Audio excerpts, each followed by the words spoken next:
When one thing becomes a commodity, something else becomes a premium. What's becoming commoditized is analytics, coding, data, democratization. It's becoming commoditized. What then becomes the premium is those critical thinking skills, the objective thinking, the communication. Those become the premium. And if you look at anybody getting into the field, that is how you can write your ticket. Now, it's tough out there, but being able to not only do it, but communicate it, that is what we're needing in the workforce. Welcome to Speaking of Supply Chain. I'm Christine Barnhart, Head of Industry Engagement and Alliances at Meebach. This is where we go beyond the buzzwords to unpack what actually drives supply chain performance. Today, I am thrilled to be joined by Eric Wilson, Director of Thought Leadership at the Institute of Business Forecasting and Planning and author of the new book, Beyond Borders: Cultural Complexity in Global Business. Many of us know Eric from his work in forecasting, planning, and S&OP. Throughout his career, he's helped organizations improve how they make decisions, align functions, and drive better business performance. In Beyond Borders, he builds on that work by exploring one of the most overlooked influences on business success. Because while organizations invest heavily in strategy, technology, and process, those things don't exist in a vacuum. They're shaped by the people using them, their experiences, assumptions, values, and history. Understanding those differences helps explain why two organizations or even two teams within the same org can look at the same data, participate in the same meeting, and walk away with a very different conclusion. Welcome, Eric, to Speaking of Supply Chain. Thank you. Welcome, welcome, welcome. I'm excited. I'm always happy to see you. Always happy I'm to always happy to talk see with you. you. It's always awesome to see you. And so happy that you agreed to be a guest on the show.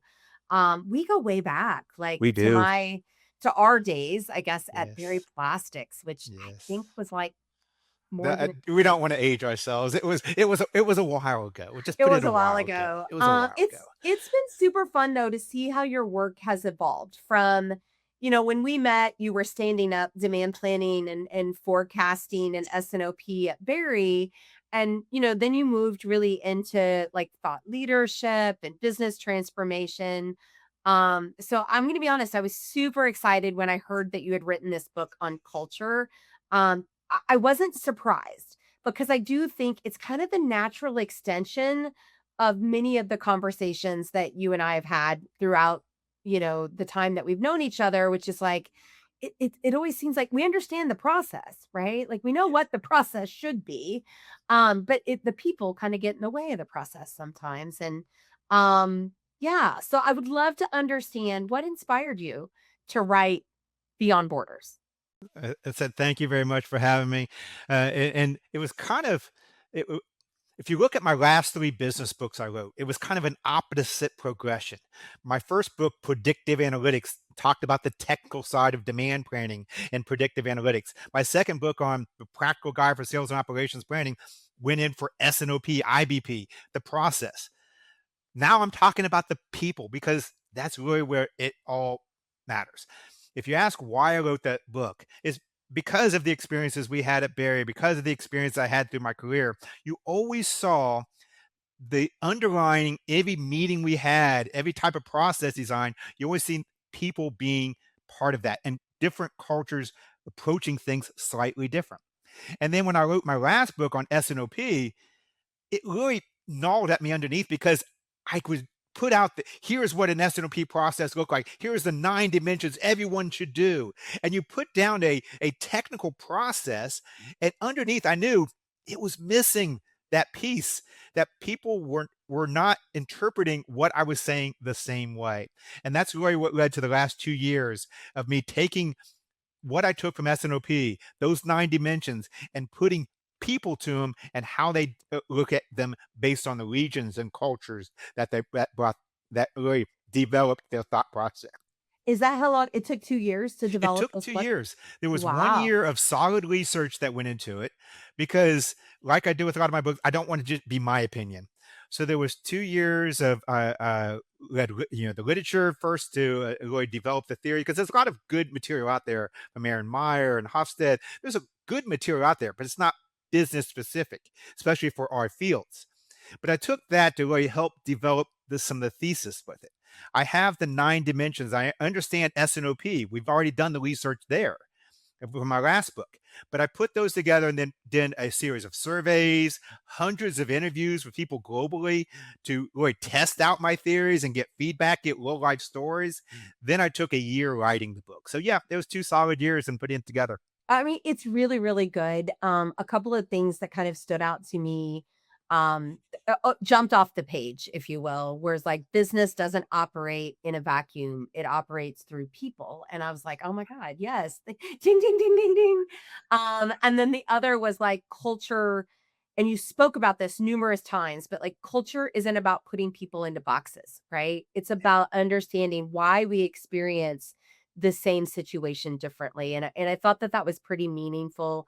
Like I said, you and I know each other from Barry, and I can recall, like, we'd be in the same meeting, we'd come out of the meeting, and I would be like, "Oh, we did, did, did, did," and you're like, "Wait a minute, no, it was," and by the way, we have a lot of similar cultural influences, and we still experience that meeting differently. So I loved this book.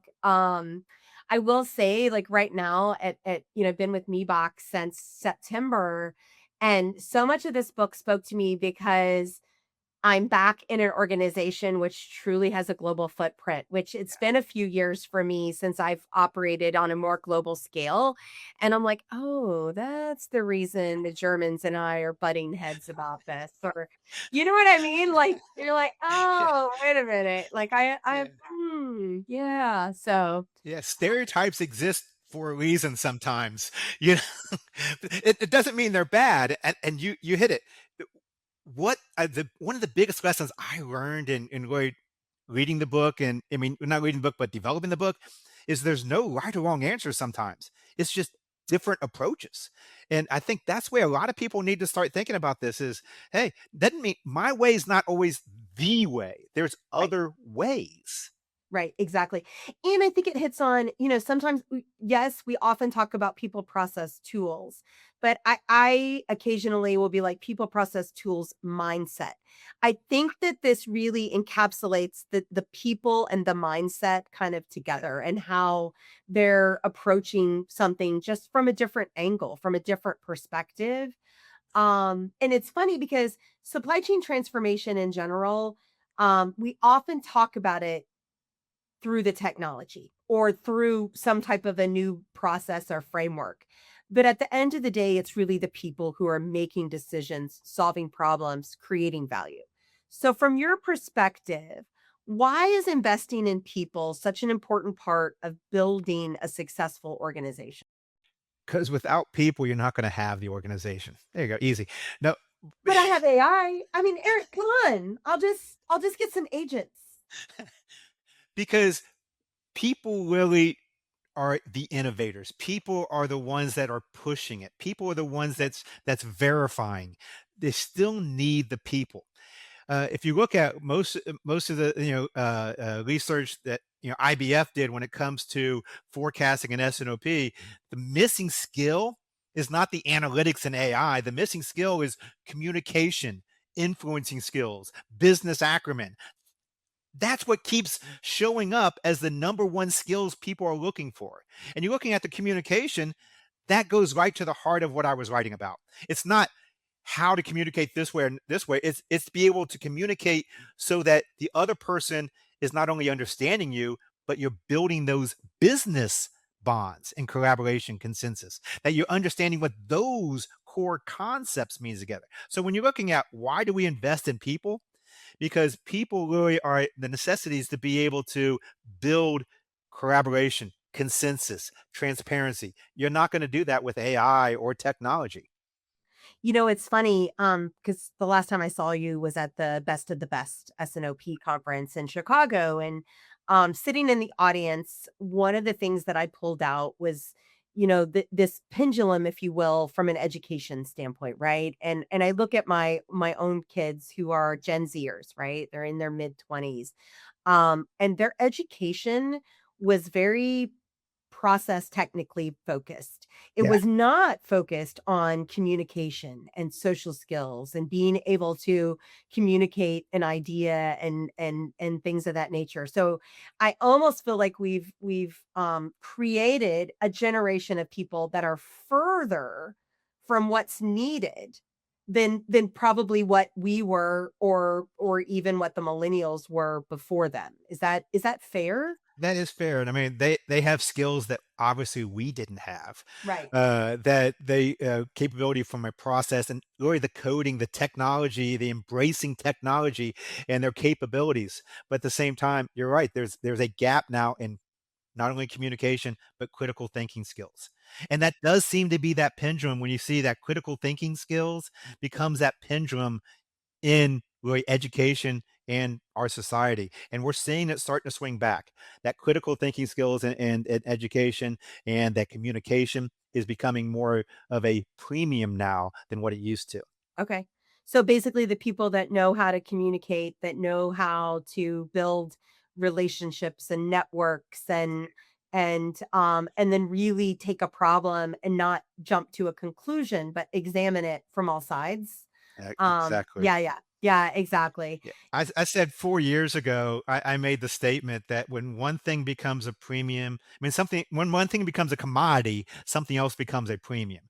What's becoming commoditized is analytics, coding, data, democratization. It's becoming commoditized. What then becomes the premium is those critical thinking skills, the objective thinking, the communication, those become the premium. And if you look at anybody getting into the field, that is how you can write your ticket now. It's tough out there, but being able to not only do it, but communicate it, that is what we're needing in the workforce.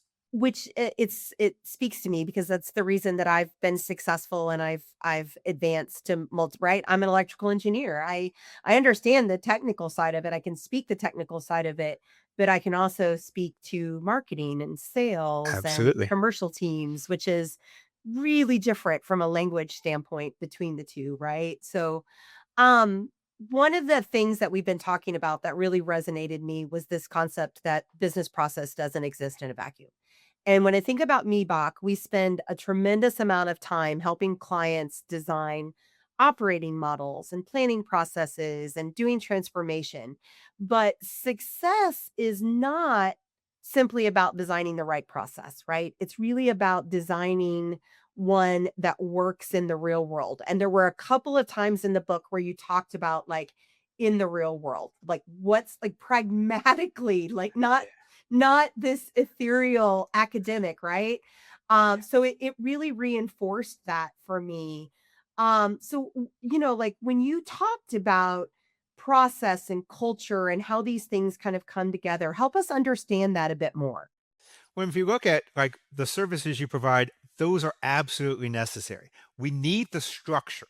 We need someone to come in that has that third party view of being able to say, this is what works. This is why it works. These are the pieces you need. You need that structure. But structure does not mean inflexible. You have different perceptions of collaboration, consensus.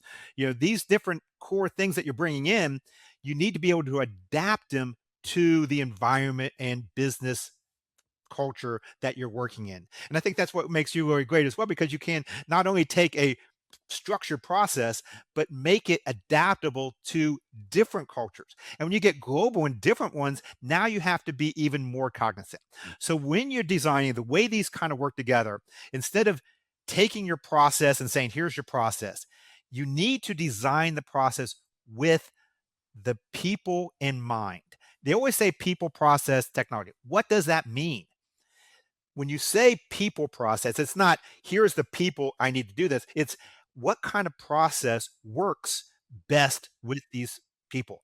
That is designing the process with the people in mind. And that's really when culture starts to play more of a role. Understanding, at least having an admission that cultures are different, that people will approach things differently.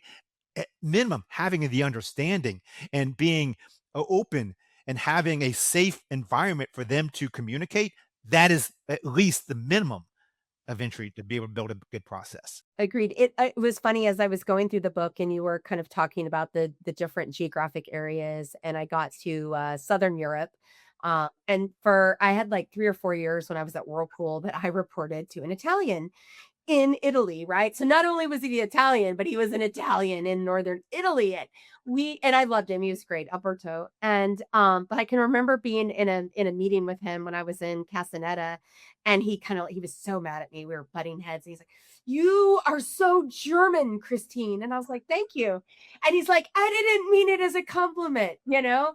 And I always think about that because I would describe him as like, "He thinks like a plate of spaghetti." Like, I really gotta like, where are we going with this, right? The book, it made me chuckle because I was like, "Oh, how I could have used this like 25 years ago." And granted, like I figured it out, right? Like, which I think is what you did too, right? It's like the the school of hard knocks.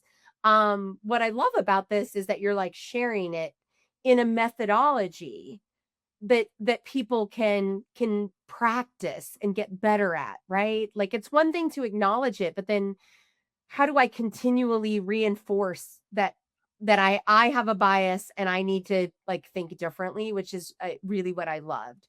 Um so, I think, kind of transitioning a little bit, let's talk about trust because you talked about trust a lot in the book. My question for you would be, is trust kind of the invisible operating system within an organization? I I if I had one thing to rewrite in that book, I would talk even more about trust, I think. Because Really? yeah, because what I really discovered since then, working with I was at an AI conference and a lot of people were talking about trust. And it really dawned on me there of, oh, yeah, that's what it really was getting to. Trust is that golden thread that you see between all the dimensions, between different culture. Trust seems to be that golden thread. And if you can get to that, I think you can get past a lot of the boundaries because it's how do you trust? Do I trust the person or do I trust the process? Or do I trust the output? I mean, there's so many different ways you can trust, and it means differently to different cultures. And it will impact everything from decision making to conflict to communication. Trust really impacts most everything that I see right now. It's funny to me as I was reading and thinking back, the most fun that I've had in professional environments, have when I really think about it are when I really trusted the people that I was interacting with, right? The project team. There's I can sit here today, I could think of 3 or 4 people from Barry that is like, I trusted them. Like you could come to me and say, this is what it is. And I didn't have to put invest time in validating that what you told me was true because I trusted you, and it allowed me then to go attack other parts of the problem or of the business. I have those situations pretty much for every company that I've worked for. And the most negative experiences that I've had over my The ones you didn't almost 30 trust. years were when there wasn't any trust. So Right. so for me, it wasn't even like I can't tell you it was all like regional or even like I had great trust with people in other cultures. It took time. There was conflict to get there. I wish that I would have had your book. I think I could have gotten there probably faster, right? But building that trust was really, really important. So yeah, I think trust makes collaboration possible, Yeah, right? I think you said that absolutely. in the book. So I'm Yes. stealing that from you, right? Yep. Something else that I really found interesting that you kind of wrote things through this lens of national or regional kind of cultures, right? Yes. But I kept kind of finding myself replacing the word culture with other forms of diversity inside organizations, generational diversity, functional diversity. But the one thing that I noticed that was absent from your writing is you didn't address gender diversity. You're right, I Was didn't. that intentional? It was yes, it was intentional, I kept it obviously, I've been a huge proponent of gender You as are. That's why it surprised me. but I did keep it to regional and national, identities what I looked at. But you absolutely right. It is transferable. When you're looking at being able to relate to someone, there is not only a difference between nationalities, but you do see it gender wise. Yeah, You also I wanna see the distributions and the reverse, bell curves. I wanna see them broken out still in the same regions, but I wanna see, like, from gender. gender. I would love to see what that looks like from a gender perspective. I have the data. We'll go through the data and maybe we'll come back and I'll present Maybe the over data on the gender. cocktails. But but but to that point, when you're looking at really, if my book is about understanding your own biases and then having empathy for others, that works across genders as well. That is a necessity. So if you're looking at if you're a male in an executive role, guess what? Some of your job is to understand you have biases and to understand empathy for others that you might be working for as well. The same rules and laws apply. On the other ways, there's needs to be people that break out of those gender, national, those stereotypes, the identities they have. They need people like yourself, Christine, and others to break out of those. If you don't see anybody that looks like you doing something that you're not used to doing, you're always going to do it the same way. Oh, 100%. I can't agree with you enough. And actually, for me, one of the questions that I wanted to ask you was about empathy because I still see a ton of empathy in business, but I think that it's self-selected because the people that are in these roles they're used to working cross-regionally, cross-functionally, right? And so we get to know each other. But I have noticed in the general population, and I'm going to speak for the Midwest, um, empathy is I don't see as much empathy now as what I saw 20 years ago. Have we somewhere lost along the way, have we lost our ability to be empathetic? I think we're just becoming more polarized. It's that we are with especially with the way we're consuming information now. People aren't reading books. Yeah, they're consuming the social media and the threads and that's how they're consuming information. And most of it's an echo chamber that's reinforcing sometimes bad beliefs. And with that, it's creating more polarized type of society that we live It in. creep And into business based on your research? Or I mean, because I haven't seen it. It just it still feels pretty like people are trying to be collaborative on the business side, but it personally, it does seem very, very extreme. it is. It is very extreme, and I would say it's further extreme than what you've seen before. And going back to a book that I wrote now, like almost 10 years ago, I wrote Cultural Cycles, Why History Repeats Itself. And that was I've always had a passion for culture and understanding different culture. And that book actually talked about the typical cycle that societies go through, typically an 80 to 100-year cycle, but once again, based on other types of research, but doing, expanding upon that using other types of data. So it's a data driven, book. It looks at that gap you're seeing now actually increases at the reset of the cycle before the rebirth. The gap actually increases. You see more wage disparity, and more types of rhetoric between larger as far as national elections and things of that sort. People's opinions will actually get further away before they once again. It's that You're pendulum saying we're effect. If gonna you want to get look at to it a that way. breaking point where then we reset.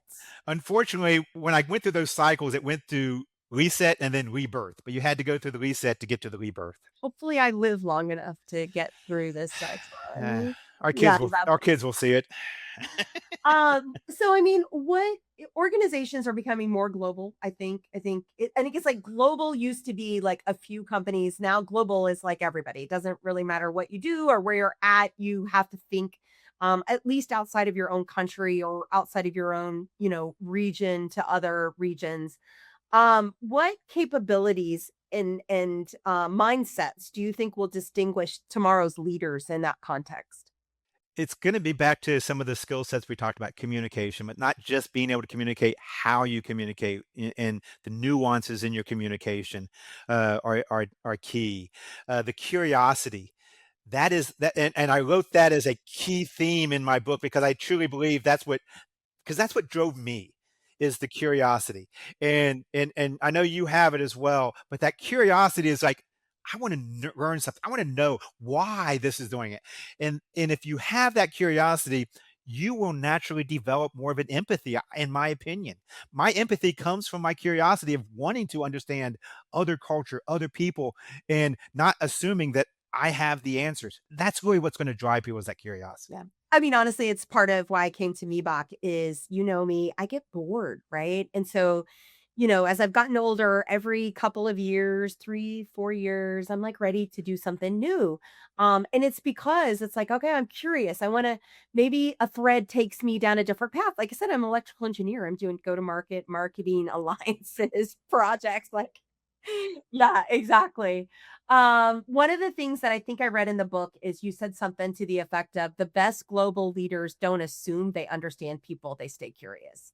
And I thought that that was really, really good. So, um, I think for me, one of my biggest takeaways from Beyond Borders is that strategy, technology, process, they're only part of the equation, and that organizations succeed because people understand one another.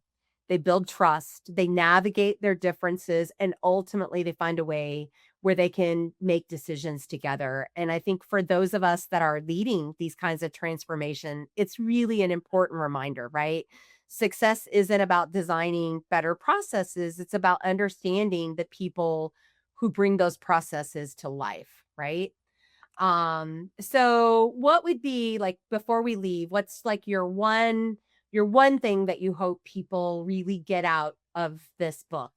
Well, when I wrote the book, it was, I had this idea, I had this story I wanted to share. I knew there was this hidden conflict that was happening inside boardrooms. And what I would discovered is other people have the same thing. The response I get is amazing. What you and I are talking about, other people, the same message resonates with other people. It's resonating. Right now, it's over a month since the book was released. It's sold, 25 different countries have purchased it. It's available globally in your local Amazon .de, .br, .jp, wherever you are, it's available locally. It was one of Amazon's top new releases. I was amazed by the response. So what I wanted to get out of it was just sharing it, and I'm humbled that the messages actually resonate. Where am I at now? I'm just, I'm now scared that I did the topic justice because it's such an important topic. I'm worried that I didn't do enough for it. Starting the conversation, like, is such an amazing thing. I mean, I feel really privileged to call you a friend, and that shared the book with me, and that I got to be, part of, you being able to evangelize that, "Hey, this is an important topic."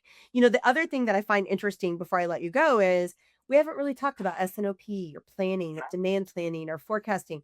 Because for me, this like the whole time I'm reading the book, and I loved your anecdotes because I am a planner, but I kept going back to I think that this applies not just to business, but to life in general, right? So Yeah, we didn't talk about all the anecdotes and I know stories. People have to buy the book to read those. There's some good ones in there. there's some great ones, the little engine that could and built your own adventure, and absolutely. Um if people want to they want to know more, they want to have a conversation with you, they want to get to know you, what's the best way for people to reach you? Just reach out to me at wilsondemand@gmail.com. You can find me there as well, or eric@ibf.org. However you want to reach me, LinkedIn's probably the best way to find me. I'm all over LinkedIn. I love sharing things. And if you're on LinkedIn, find me on LinkedIn, and we'll be able to have each other's networks and follow you back. I love it. I love it. We'll also make sure that we include some links to you and to the book in the show notes. So all right. Unfortunately, our 30 minutes has passed. So, for those listening, if you would like to continue the conversation with me, you can find me on LinkedIn. That's the easiest. I'm always happy to connect, continue the discussion. Before we wrap, I need to thank our sponsor, Meebach. So, Meebach is a global supply chain consulting and engineering firm helping organizations bridge strategy and execution across the end to end supply chain. We work alongside our clients and customers to design, to implement, and to optimize supply chains that deliver measurable business outcomes in the real world. So, thanks again for joining us, and we will see you next time on Speaking of Supply Chain. Thank you. Thanks.